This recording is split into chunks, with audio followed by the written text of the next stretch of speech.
할렐루야. 예, 2년 만에 송구영신 예배 드립니다. 예, 이 코로나가 뭔지 참 이 한 해의 시작을 성도들이 모여서 예배 드리는 이 전통마저 작년에는 잠시 멈추었었는데 올해는 그래도 백신을 맞고 또 이제 이번 달에 뭐 치료제에 대한 이야기도 나오고 하니까 올해 안으로 어느 정도 사라지지 않을까 이렇게 기도하고 기대하고 있습니다. 그러한 가운데 교회도 이제 정상적인 모습을 찾게 되겠지요. 세상 사람들은 이 시간에 뭐 코로나다 그래도 또 동해 쪽으로 가서 하나님께 기도하는 게 아니라 해 바라보면서 기도하고 이게 태양신을 섬기는 거죠. 네, 그런 건데 우리는 참신이신 하나님께 예배하기 위하여 새해의 첫 시간을 하나님께 드리고자 이곳에 모였습니다.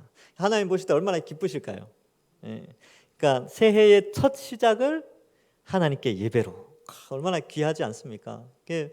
부모 입장에서 자녀들이 이렇게 뭔가의 시작을 부모를 위하여서 뭔가를 할 때 기뻐하듯이 하나님이 아마 엄청 기뻐하고 계실 겁니다. 그래서 여기 오신 여러분들 또 축복하고 또 하나님의 은혜와 평강이 올 한 해도 가득 차고 흘러 넘치기를 주님의 이름으로 간절히 축원합니다.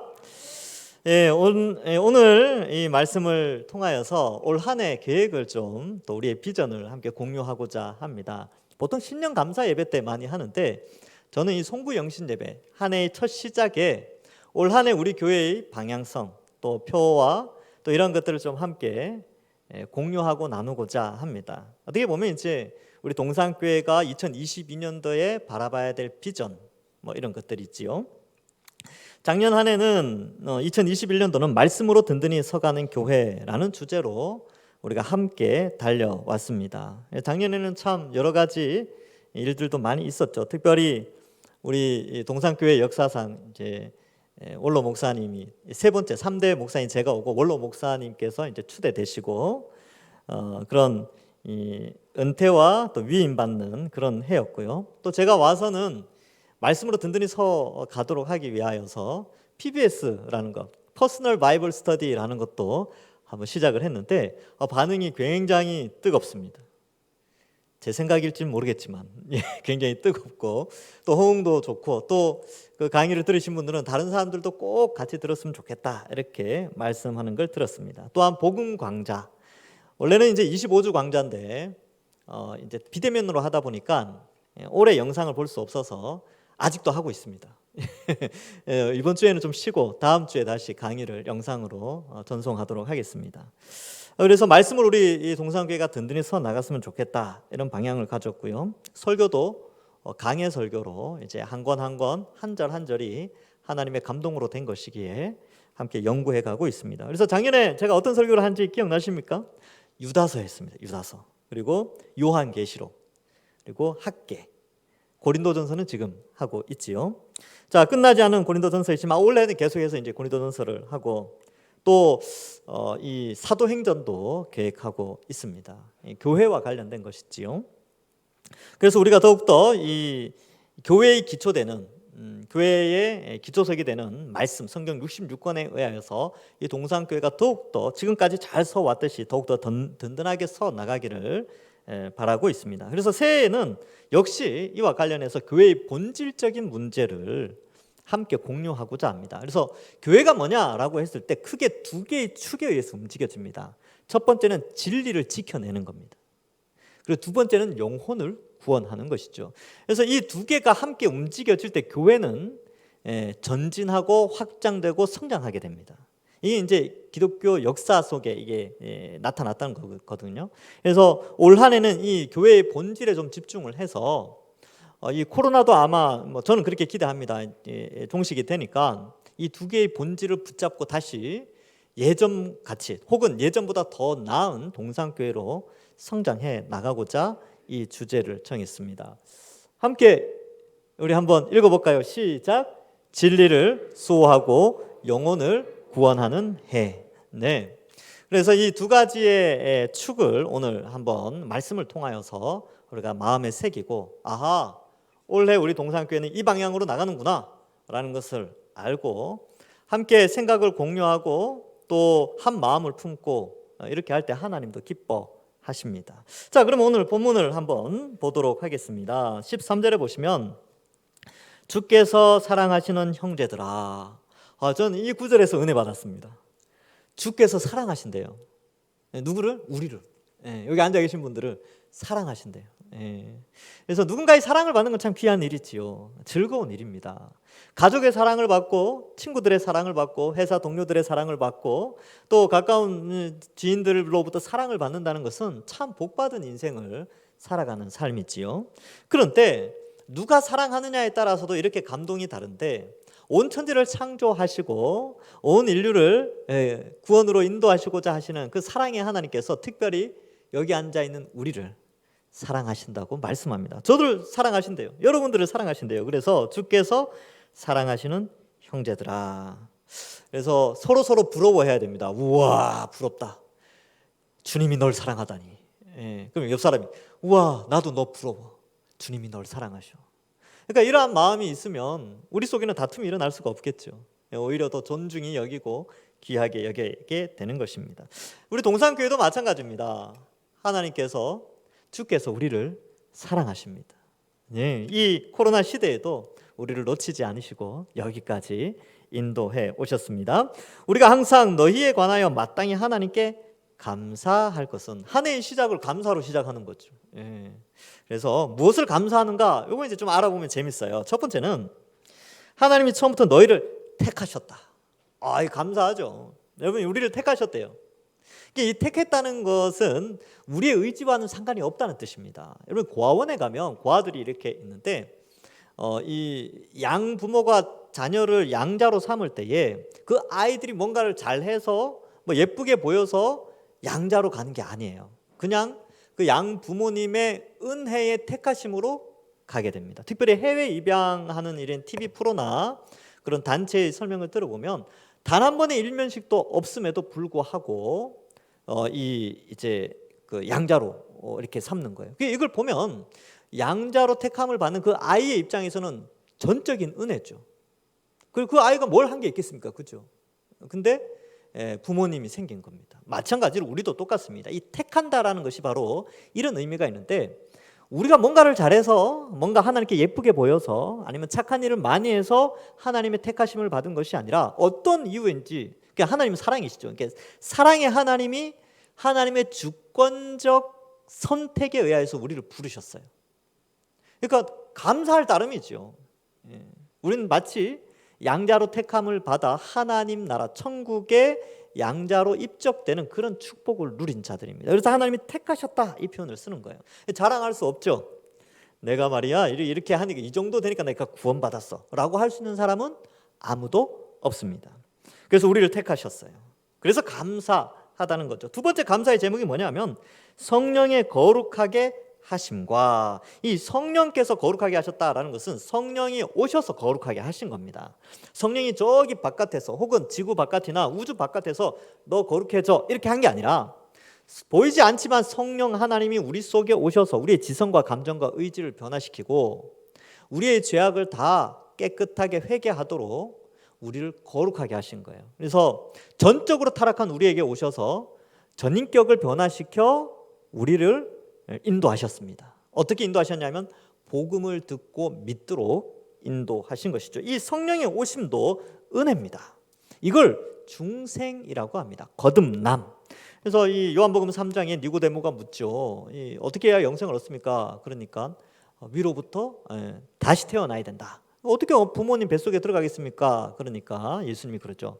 위로부터 나야 된다. 위로부터 난다는 것은 성령으로 말미암아 나는 것이다 라고 요한이 요한복음에서 설명해 주고 있습니다. 그래서 성령이 우리 속에 오신 것은 다시 태어난 거예요.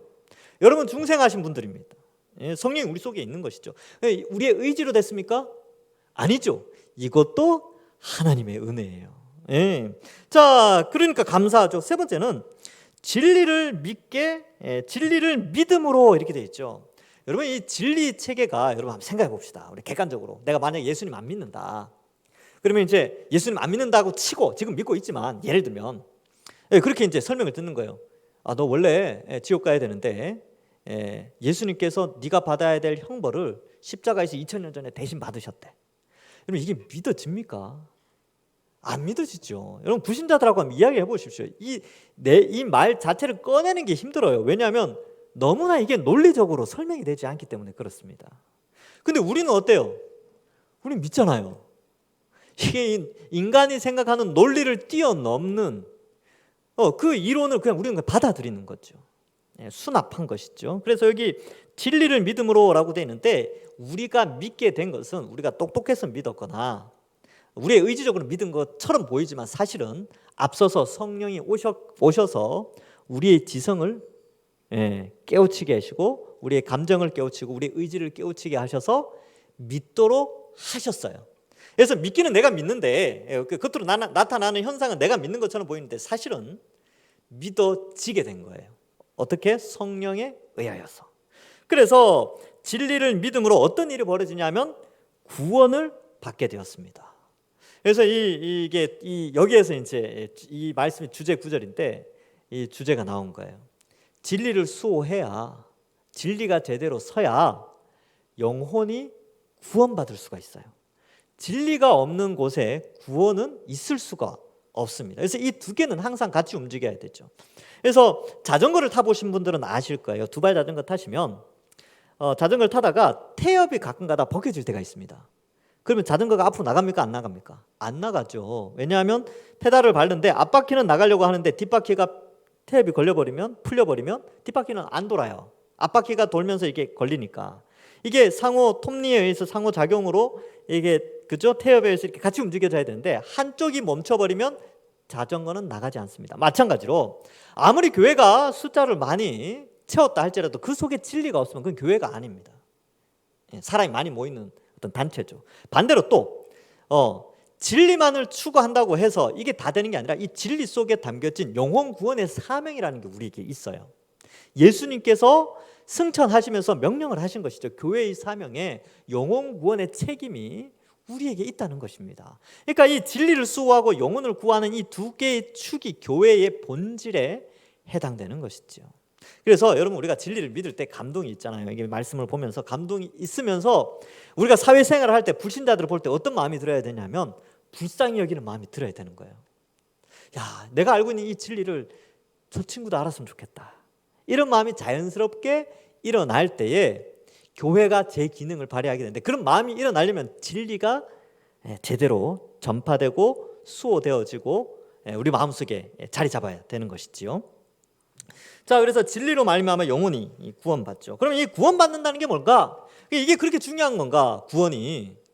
교회 오면 구원이라는 용어를 많이 쓰는데 구원받았다, 나 구원받았네, 너 구원받았네 이런 용어를 많이 쓰는데 구원의 가치를 우리가 좀 알 필요가 있습니다. 알고 있지만 다시 한번 되새김질을 해보죠. 피드백이라고 하죠. 다시 한번 점검을 해볼까요? 자, 구원의 관점에서 이 무엇에서 구원받느냐 하면요, 구원받는다는 게 이제 건짐을 받는다는 거 아닙니까? 그러면 어떤 상황에서 건짐을 받느냐 하면 형벌에서 건짐을 받는 거예요. 형벌.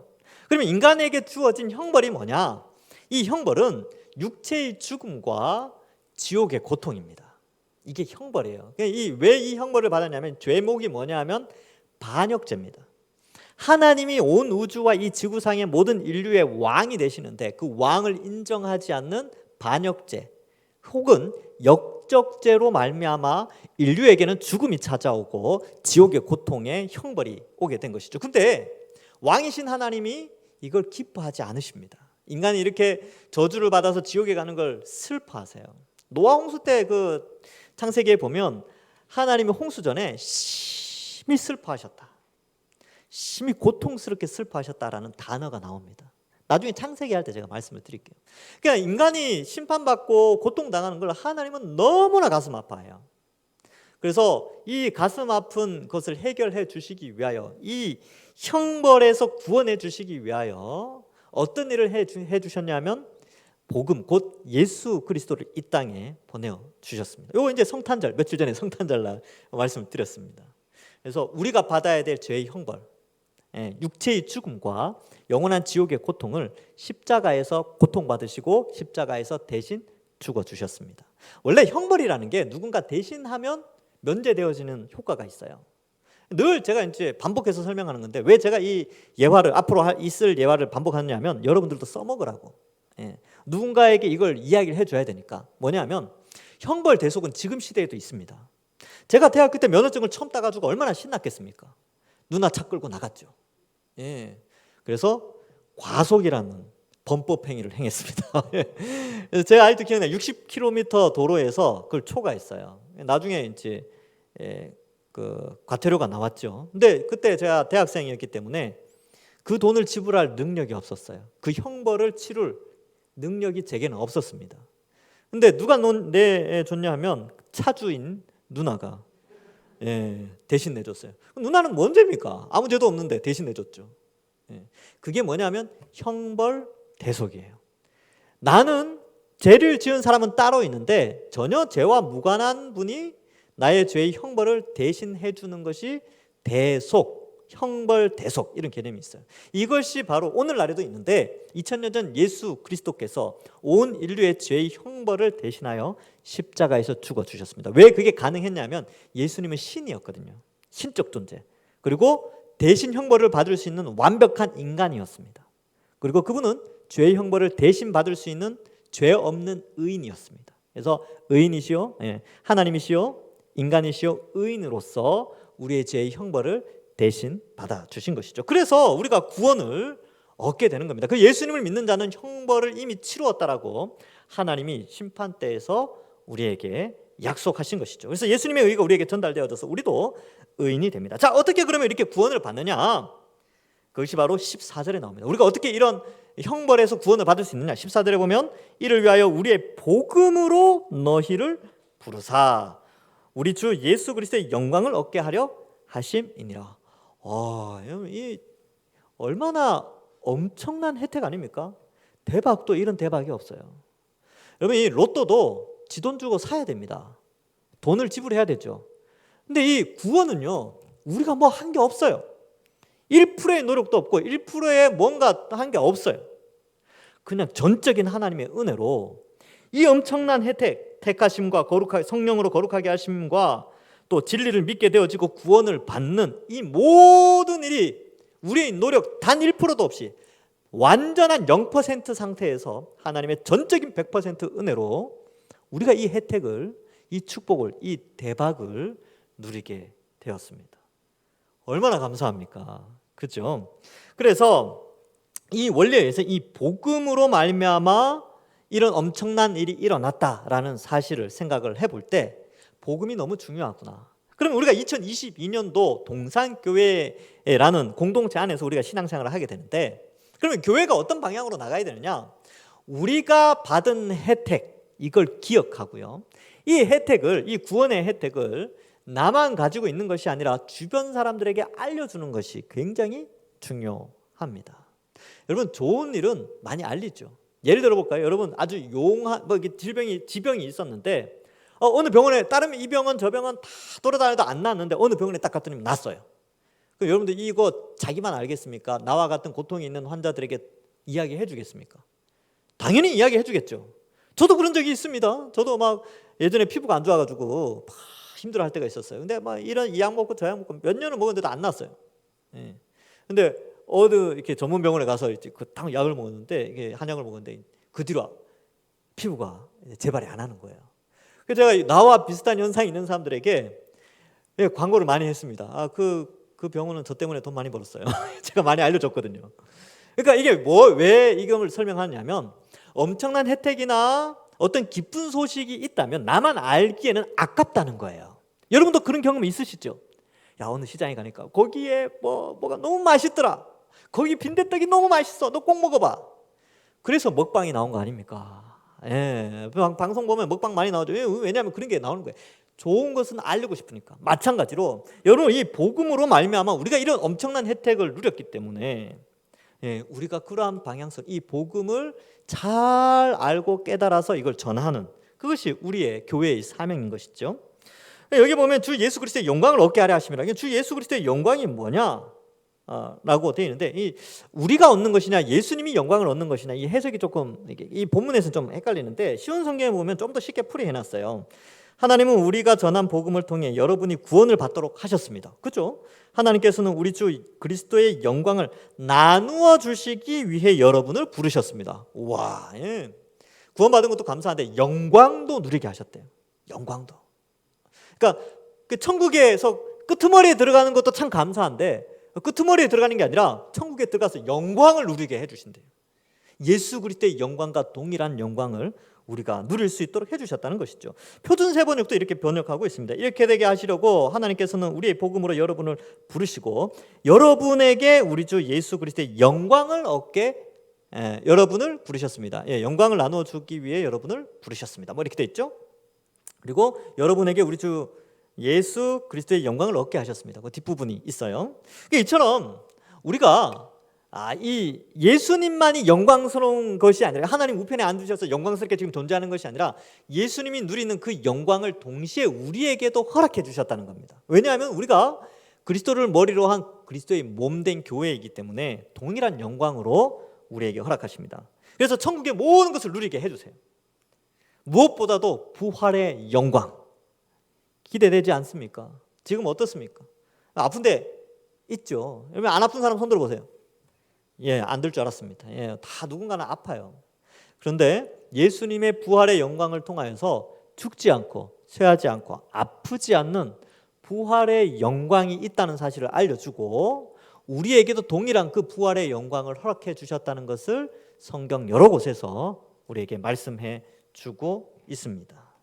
그래서 이러한 것을 우리가 기억해야 하는 것이죠. 그래서 이 흐름을 13절과 14절에 보면 이렇습니다. 우리를 소명하세요. 이 택하심. 두 번째로 성령을 보내주셔서 거듭나게 중생하게 하십니다. 그 다음에 세 번째 진리를 믿어 회개하게 하시고요. 회개하여 믿게 하시고 우리를 의롭다 여겨주시는 것이죠. 이제 저랑 양육과정을 하신 분들은 아실 거예요. 소중회신, 칭수, 성성령. 처음 듣는 분들 계시죠? 괜찮습니다. 앞으로 지겹도록 들으실 거예요. 그래서 나중에 써서 이제 나중에 뭐 이렇게 준비해가지고 화면에 띄워서 같이 공부하는 시간도 가질 겁니다. 그래서 이러한 과정들을 통하여 우리가 이 엄청난 혜택을 누렸다. 그것이 바로 복음을 통해서 진리로 말미암아 이 엄청난 축복을 누린다라는 사실을 알려주고 있습니다. 그래서 15절에 그러므로 형제들아 굳건하게 서서 말로나 우리의 편지로 가르침을 받은 전통을 지키라. 근데 여기에 굳건하게 서서라고 표현되어 있는데 그러면 역설적으로 다른게 표현하면 굳건하게 서지 못할 상황에 처해 있는가라고 했을 때 그렇다는 거예요. 왜 그러냐면 여러분 지금 2장 13절 이하를 살피는데 1장에 가면 이 데살로니가 교회가 어떤 형편에 처해 있는지를 설명하고 있는 부분이 있어요. 1장 4절에 보면 그러므로 너희가 견디고 있는 모든 박해와 환난 중에서 너희 인내와 믿음으로 말미암아 하나님의 여러 교회에게서 우리가 친히 자랑하노라. 지금 데살로니가 교회가요 엄청난 박해를 받고 있어요. 그 박해 가운데 이 편지를 썼거든요. 그러니까 이 박해 때문에 믿음이 흔들리고 신앙을 포기하고 잠시 신앙을 멈추고자 하는 그런 마음이 있는 연약해지는, 즉 굳건해지지 못하는 상황 속에 있었습니다. 근데 이 편지를 통하여서 어떻게 알려주냐면 바로 이러한 예수 그리스도의 십자가 복음 진리로 말미암아 엄청난 하늘 영광을 우리에게 약속하셨다는 것을 기억하여서 믿음에 흔들리지 않도록 굳건하게 서라고 표현하고 있는 것입니다. 그래서 이러한 이 부활의 영광, 그리스도의 영광 이런 것들을 생각해 볼 때 우리는 흔들리지 않는 거예요. 여러분 그런 거 있지 않습니까? 아르바이트 혹시 해보신 적 있습니까? 아르바이트 같은 거 하면 아니면 이제 직장 생활을 하죠. 일하기 싫을 때가 있어요. 당장 그만두고 싶죠. 근데 왜 못 그만둡니까? 나중에 그 알바비도 주고 월급도 주고 뭐 이렇게 주잖아요. 그러니까 뭔가 소망이 있잖아요. 그죠? 여러분 제가 이제 단순한 좀 우리 생활 주변에 아주 밀착된 그런 예를 들었지만 좀 이렇게 얘가 적절하지 않을 수도 있어요. 그렇지만 여러분 우리가 하늘의 영광스러운 큰 상급과 영광이 우리에게 준비되어 있는데 그러한 것들을 누리기 위해서 이 땅을 살아갈 때 때로는 예수님 믿는 것 때문에 박해와 고난이 있다면 그 영광을 생각하면서 그걸 견딜 수 있습니까? 없습니까? 견디죠. 견디잖아요. 그렇죠? 스트레스가 있어도 견딘다는 거죠. 그러니까 이 세상은 다수의 불신자들이 있고 참된 그리스도인들은 항상 소수였어요. 그러니까 그 다수 속에 소수가 살아가니까 박해와 고난과 어려움이 있단 말이죠. 갈등이 있고 이게 견디기가 쉽지가 않습니다. 그래서 굳건하게 서기가 힘들어요. 그런데 하늘 영광을 보고 예수 그리스도의 십자가를 기억하고 복음의 내용을 알면 견딜 수가 있습니다. 굳건해질 수 있는 것이죠. 그래서 굳건하게 서서라는 표현을 강조하고 있습니다. 그래서 여러분 이 시대 속에서 어느 시대에나 동일한데 어느 시대에나 신앙을 제대로 유지하고자 할 때는 항상 어려움이 있었습니다. 왜냐하면 불법의 사람, 적그리스도가 활동하고 있기 때문에 그렇습니다. 이 내용이 이제 데살로니가 후서 2장 우리가 읽지 않았던 그 앞부분에 나오는데 2장 3절 4절에 보면 누가 어떻게 하여도 너희가 미혹되지 말라. 먼저 배교하는 일이 있고 저 불법의 사람 곧 멸망의 아들이 나타나기 전에는 그날이 이르지 아니하리니 그는 대적하는 자라 신이라고 불리는 모든 것과 숭배함을 받는 것에 대항하여 그 위에 자기를 높이고 하나님의 성전에 앉아 자기를 하나님이라고 내세우느니라. 이게 이제 적그리스도, 요한의 표현으로 보면 적그리스도라고 하는데 바울은 적그리스도라는 용어를 쓰지 않고 불법의 사람이라는 용어를 쓰고 있습니다. 그래서 데살로니가 2장 7절 8절에 보면 불법의 비밀이 이미 활동하고 있다 이렇게 표현하고 있죠. 이미. 그러니까 먼 미래에 이 사람이 나타나는 게 아니고 이미 활동을 하고 있는 거예요. 예. 그래서 그것을 이제 맡고 있는데 나중에 예수님이 다시 오시기 전에 이제 사라지게 된다. 8절에 보면 그때 불법한 자가 나타나리니 주 예수께서 그 입의 기운으로 그를 죽이시고 강림하여 나타나심으로 패하리라. 요거 요한계시록 갈 때 다 이야기했죠. 예, 요한계시록 갈 때 다 이야기했는데 잠깐 기억나십니까? 예. 근데 이제 요한일서 2장 18절에도 아이들아 지금은 마지막 때라 적그리스도가 오리라 한 말을 너희가 들은 것과 같이 지금도 많은 적그리스도가 일어났으니 그러므로 우리가 마지막 때인 줄 아노라. 요한일서 4장 3절에도 예수를 시인하지 아니하는 영마다 하나님께 속한 것이 아니니 이것이 곧 적그리스도의 영이니라 오리라 한 말을 너희가 들었거니와 지금 벌써 세상에 있느니라 이렇게 기록하고 있어요. 그러니까 2000년 전부터 이미 교회가 탄생할 때부터 적그리스도는 활동하고 있었어요. 거짓 진리로, 거짓 문화로, 또 성도들을 괴롭히는 어떤 정치 체제일 수도 있고 경제, 문화 이런 것들로 우리가 신앙생활 못하도록 배교하도록 끊임없이 활동하고 있고 지금도 마찬가지예요. 그럼 이러한 시대에 우리가 어떻게 살아가야 되느냐? 말씀으로 돌아가서 이 말씀의 이 진리를 수호하고 영혼을 구원하는 이 일 가운데 굳건하게 서는 것이 교회의 사명이라는 것을 말씀해 주고 있습니다. 지금은 어떻습니까? 지금은 더 심하죠. 지금은 그리스도인들이 믿음에 서지 못하도록 얼마나 많이 활동하고 있습니까? 문화는 어떻습니까? 예, 또 그죠? 그래요.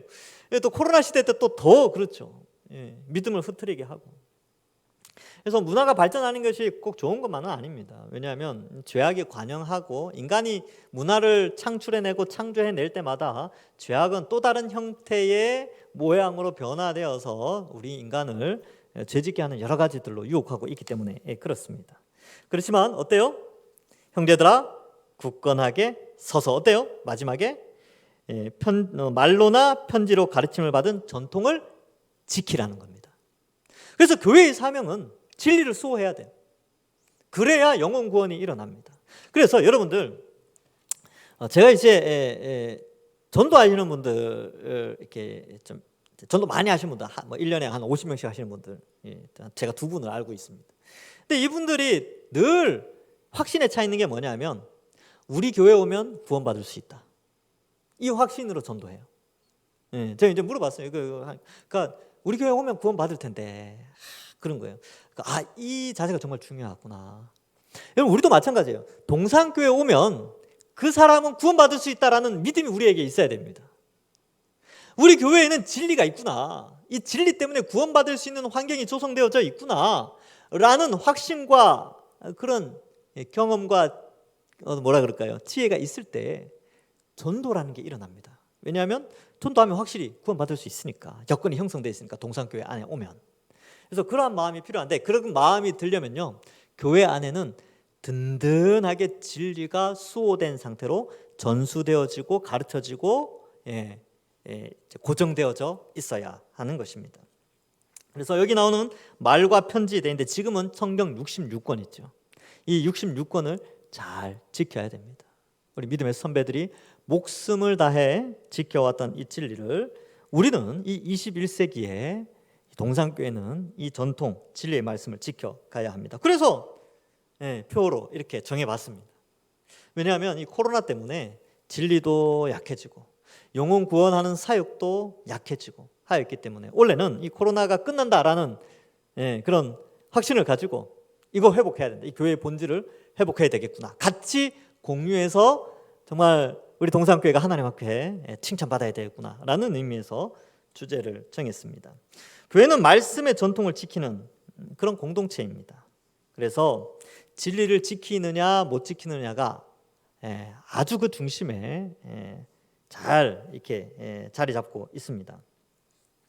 자, 그래서 이를 위해서 이제 올해도 양육 과정을 합니다. 작년에도 했죠.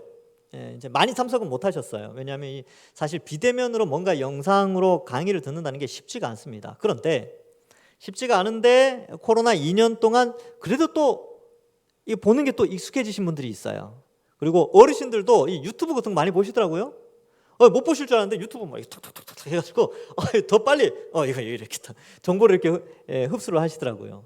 그래서 이 영상을 통하여서 지식을 습득하는 훈련이 되어 2년 정도 훈련이 된 걸로 봤어. 이제 올해도 이제 교회에서 이렇게 준비를 하면 처음 시작할 때보다는 좀 더 익숙하게 양육을 좀 받을 수 있지 않을까 이런 생각을 해봅니다. 그리고 코로나가 끝나면 대면으로 하면 양육의 효과가 훨씬 크죠. 그래서 이러한 성경을 연구하고 올해는 기초 교리 교육을 합니다. 교리 교육도 하고 또 구약을 이해할 수 있는 언약 신학이라는 것이 있는데 여러분들과 함께 좀 배울 수 있도록 신학생만 신학 배웁니까? 성도들도 신학 배우면 되죠. 그래서 오늘 같이 공부하면 재밌을 거예요. 이제 보통 하기 전에는 힘들어할 것 같은데 끝나고 나면 다들 재밌었다 그래요. 그래서 많이 참석하시고 그리고 이제 직분자들을 교회가 정상적으로 돌아가면 이제 직분자들을 세우지 않습니까? 그죠? 그래서 직분자를 세우는 데 있어서 사실 직분자가 진리를 모르고 교리를 모르고 말씀을 모르면 안 되죠. 그래서 중직자를 세울 때도 좀 이러한 부분들을 많이 참고하려고 합니다. 잘 들으셨죠? 저 분명히 이야기했습니다. 그래서 많이 좀 들으셔서 정말 이 교회가 우리 동산교회가 정말 이 든든한 교회. 그래서 하나님이 이 교회에 영혼들 보내도 아깝지 않다. 하나님이 판단하실 때 동산교회는 내가 영혼들 보낼 만하다라는 그런 교회가 되도록 그렇게 우리가 함께 만들어 가는 것입니다. 자, 그래서 이제 또 그것도 또 그렇고 또 이제 성경 읽기 시상도 하죠. 성경 읽기 시상도 하려고 합니다. 많이 읽으십시오. 다독 포기하지 마시고 작년에 다독하신 분들 기록 다 남겨놨습니다. 올 연말에 시상할 거니까 함께 많이 읽으십시오. 자, 16절 17절에 이제 보겠습니다. 이런 의미로 이런 표가 나왔구나라는 것을 생각하시고 우리 주 예수 그리스도와 우리를 사랑하시고 영원한 위로와 좋은 소망을 은혜로 주신 하나님 우리 아버지께서 너희 마음을 위로하시고 이렇게 되어져 있죠. 우선 여기에서 예수님은 어떻게 표현하냐면 우리 주 예수 그리스도 이렇게 표현하죠. 주라는 단어는 이 당시에 왕이나 집 주인에게 썼던 용어입니다. 근데 오늘날 같이 민주주의 사회, 봉건 체제가 무너진 사회 속에서 이 주라는 용어를 쓰지 않습니다. 그래서 이 용어는 봉건 사회 속에서 절대 복종의 대상자에 대해서 주라는 용어를 쓰는데, 그래서 우리가 이 민주주의 사회 속에서 누군가를 주로 섬긴 적이 없기 때문에 예수님을 주라고 표현했을 때 이게 굉장히 어색하게 다가옵니다. 그리고 어떻게 이 주라고 고백하는 것이 무엇을 요구하는지 잘 몰라요. 이 단어는 예수님을 주인으로 왕으로 인정하고 절대적 순종을 표현하는 그런 호칭입니다. 그래서 예수님과 타협을 하거나 예수님께 내 주장을 하거나 이런 개념으로 접근을 하시면 안 되고 예수님의 뜻에 무조건 순종하는 이 개념이 주라고 고백하는 개념입니다. 그래서 주 예수 이런 용어를 쓸 때는 나의 비전, 나의 꿈, 나의 계획이 아니라 하나님의 계획, 하나님의 비전, 하나님이 나를 통해서 하시려고 하는 그러한 계획들 여기에 우리가 초점을 좀 맞춰야 됩니다. 그러한 개념으로 이 주 개념을 이해하시면 되고요. 그리고 하나님은 아버지라고 표현되어 있죠. 하나님 아버지 되세요. 여기 아버지들 계시는데 보통 정상적인 아버지들은 자녀들을 어떻게 봅니까? 어떻게 온 힘을 다해 자신의 모든 에너지를 쏟아서 자녀 양육에 신경 쓰지 않나요? 가정을 지키기 위해서. 아버지들 그렇잖아요. 어릴 땐 저도 몰랐는데 커서 철드니까 아버지가 너무너무 위대해 보였습니다. 7남매였거든요. 그러니까 아버지가 얼마나 고생하셨겠어요. 하나님 아버지는 진짜 우리의 모든 것을 책임져 주시는 아버지 되십니다. 그래서 예수님도 기도를 가르쳐 주실 때 하늘에 계신 우리 아버지요, 이렇게 기도를 가르쳐 주셨어요. 근데 원문에 보면 하늘에 계신이 먼저 나오지 않고 아버지라는 용어가 먼저 탁 나와요. 파테르 하고 이렇게 헬라어가 쭉 나오는데 하나님은 아버지시다. 이걸 예수님이 제자들에게 가르쳐줬고 우리에게 가르쳐줍니다. 그래서 이 관점이 굉장히 중요하고 예수님을 주로 하나님을 아버지로 섬기는 이러한 신앙자세가 올 한 해 우리에게 더욱더 필요하겠다 이런 생각을 하게 되고요.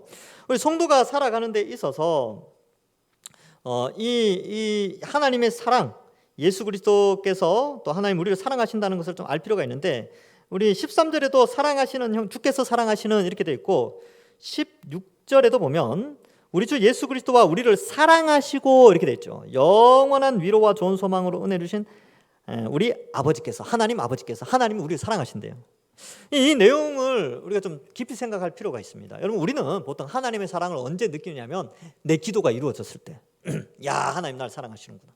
그리고 뭔가 좋은 일이 있을 때 야 하나님 역시 날 사랑하셔 이렇게 생각하는데 내 기도가 안 이루어지면 아니면 나한테 좀 안 좋은 일이 있으면 어떤 생각이에요?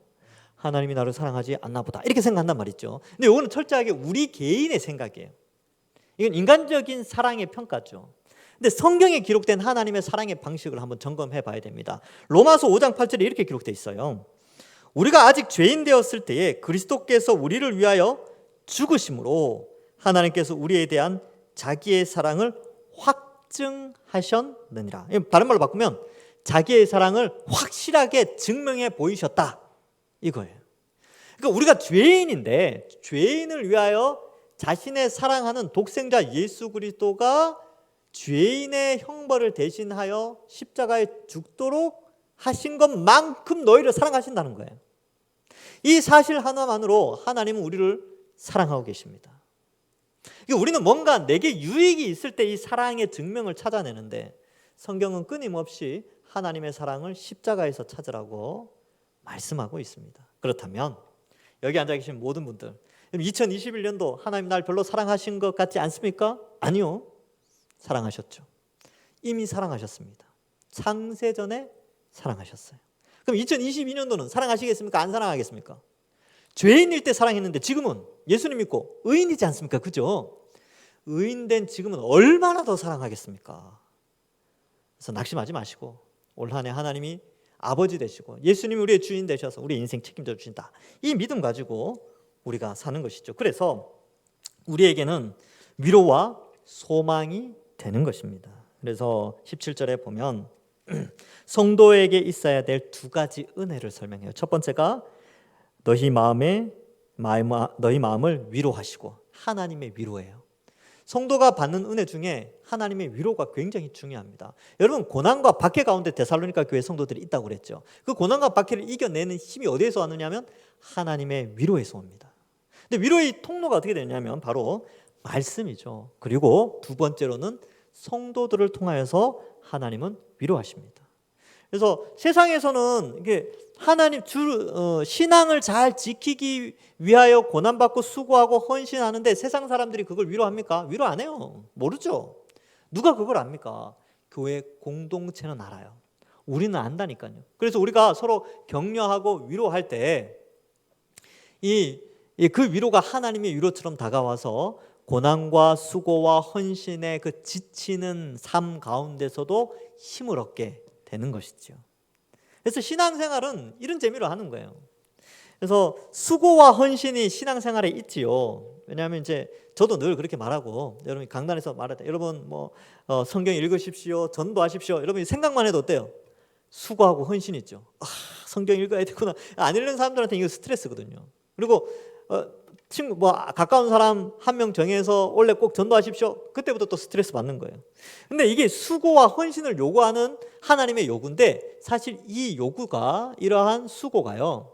하나님의 위로를 통하여 극복되어집니다. 어떻게요? 말씀을 통하여. 그리고 교회 공동체의 위로를 통하여 이러한 일들을 해낼 수 있는 능력이 생겨나는 겁니다. 그래서 수고하고 헌신하는 거죠. 교회 안에서 수고하고 헌신하시는 분들 많이 있잖아요. 왜 합니까? 왜? 위로가 있으니까. 하늘의 위로와 말씀의 위로가 있고 또 성도들 간의 위로가 있으니까 그 수고와 헌신을 하게 되는 것이지요. 그래서 이러한 위로가 중요하고 그 다음에 모든 선한 일과 말에 굳건하게 하시기를 원하노라. 하나님께서 이 선한 일과 말 가운데 우리를 굳건하게 하신다는 겁니다. 그러기를 또 그렇게 원하시는 거죠. 이게 하나님의 은혜입니다. 우리를 굳건하게 하세요. 흔들릴 것 같은데도 또 굳건하게 하시죠. 왜요? 예수님이 십자가에 달려 죽으신 그 사건이 너무 아까워서. 아깝잖아요. 여러분 엄청난 희생을 지불하고 엄청난 대가를 지불하고 우리를 건져주셨는데 우리가 흔들리고 연약해져 있는 거 보면 하나님 마음이 어때요? 그 십자가가 아까워서라도 우리를 끝까지 붙잡고 계신다니까요. 이걸 뭐라 그러냐면 좀 어려운 말로 성도의 견인이라는 표현을 써요. 견인해 가신다. 그래서 굳건하게 하신다는 겁니다. 그래서 이 바울이 이 데살로니가 교회 하나님께서 바울을 통하여 이 13절 이하의 말씀을 통하여 박해와 고난 가운데 있는 성도들에게 교회가 어떤 공동체인지 어떠한 비전을 품고 또 어떠한 소망을 품고 나갈 것인지 말씀을 통해서 위로하고 방향성을 잡아주고 있습니다. 우리도 마찬가지죠. 이제 2022년 새해가 시작되었습니다. 세상은 코로나 때문에 또 지금 정치적으로는 우리나라는 이제 대선을 앞두고 있죠. 여러 가지 이슈들이 사회 가운데 있지요. 그러나 우리의 방향성은 그런 세상의 기류에 흔들리는 것이 아니라 혹은 그런 것에 영향을 받는 것이 아니라 우리 교회, 이 동산교회의 방향성은 철저하게 성경을 중심으로 해서 교회의 본질을 회복하는, 즉 진리를 수호하고 영혼을 구원하여서 하나님께 올 한 해 영광 돌려 정말 주님 앞에서 착하고 충성된 종이라고 칭찬과 명성과 존귀를 얻으시는 이러한 방향으로 함께 힘 모아서 나가시는 우리 모든 주의 백성들 되기를 주님의 이름으로 간절히 축원합니다. 기도하겠습니다. 하나님 아버지 은혜를 감사합니다. 하나님의 은혜로 2022년도를 새롭게 시작하게 하시고 그 첫 시간을 하나님 앞에 예배드릴 수 있도록 인도하여 주시니 감사합니다. 올 한 해 우리 동산교회 진리를 수호하고 영혼을 구원하는 이 엄청난 이 귀한 교회의 본질을 생각하며 방향을 맞추어 가고자 합니다.